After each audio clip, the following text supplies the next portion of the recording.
Alright, so this is version 2 of the video, since I didn't realize I didn't have my whole screen sharing. Learning.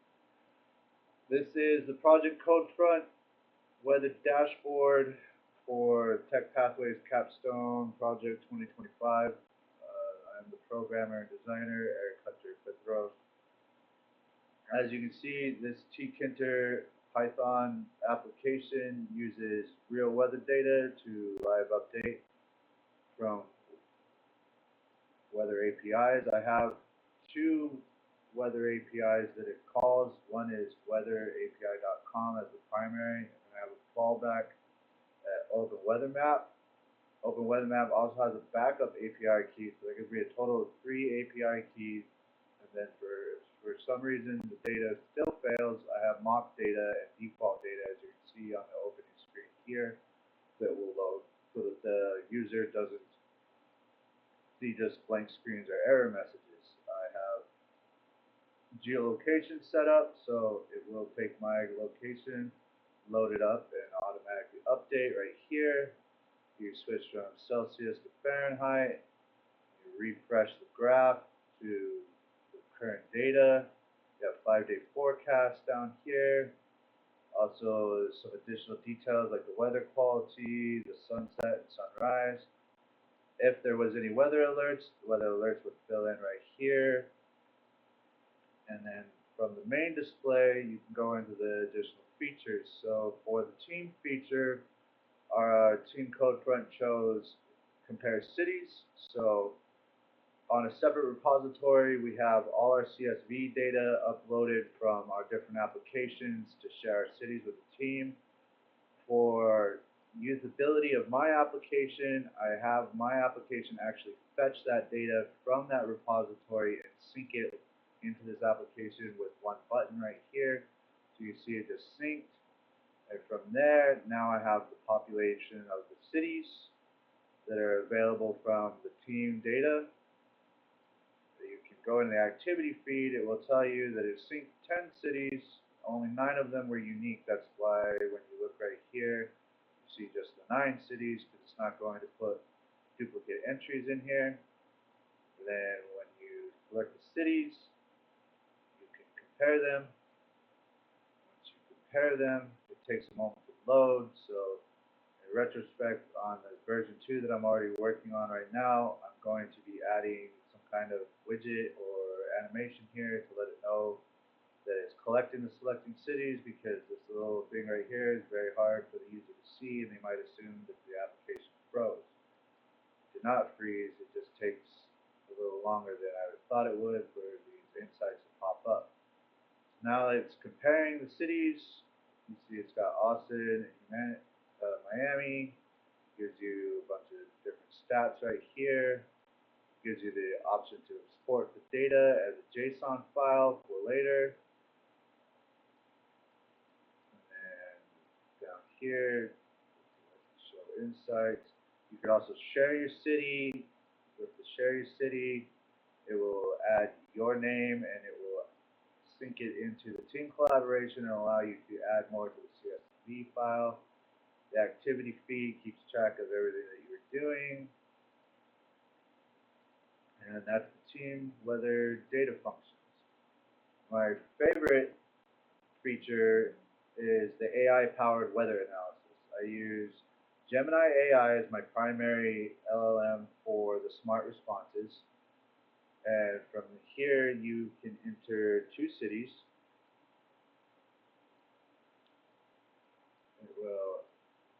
You need a minimum of 2 cities, and from there you can add heat maps and weather clusters, radar charts, detailed analysis. It will give you recommendations where you can set your ideal weather, wind speed, UV index, etc. And then from there, it will give you visualizations where you can do heat maps, weather clusters, radar charts, and it will fill these maps down here. You can export the results in a JSON file if you were doing a report for an employer or demoing something where you need actual data for a database. It does that. You have a detailed analysis right here. Gives you the overview of everything, statistical analysis,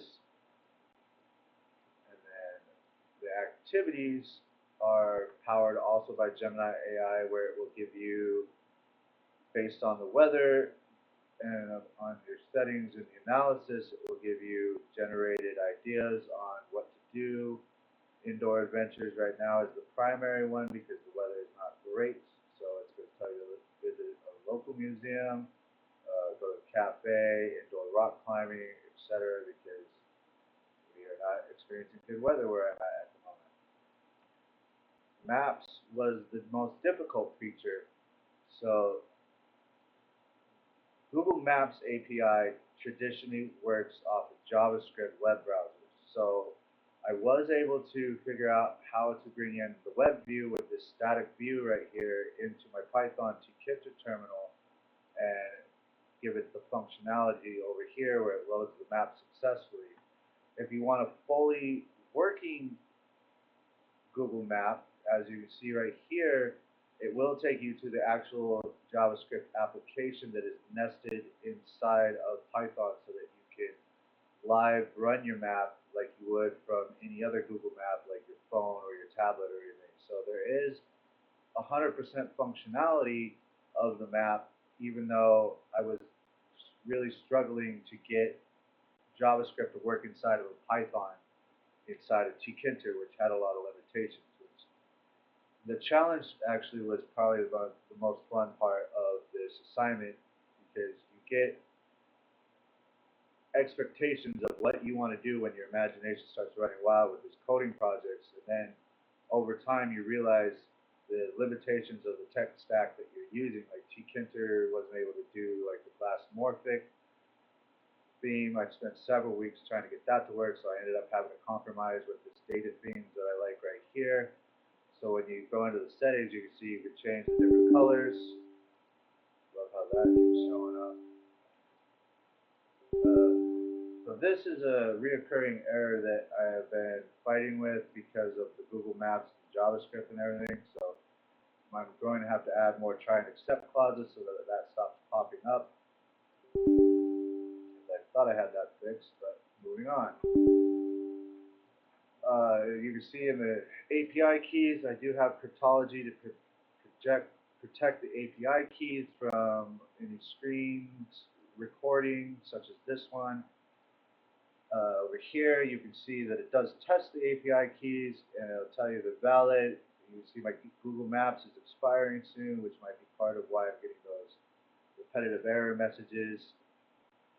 I have my data management down here, so it'll tell you the cache size. You can export the data, you can clear the cache. I have the auto refresh. It's currently set at 5 minutes. And then, as you can see, I am already working on version 2.1 because it's fun. I like coding, and I am going to get this thing to work the way I want it to. So up here, this search bar will handle zip codes and actually airport codes. You can put in LAX and everything. I am going to expand the search bar, make more fallbacks for these try accepts and these different errors popping up, and then make sure that the AI analysis page over here is pulling up more than just 0 degrees, 0% humidity. So it's a work in progress, but I do have quite a bit done, and I'm very proud of what I've accomplished in this time with what I've learned with this class. Because all of this technology was new to me. I was a JavaScript developer before I took this class. So thank you for seeing my application. Once again, my name is Eric Hunter Petros, Tech Pathways Cohort 20.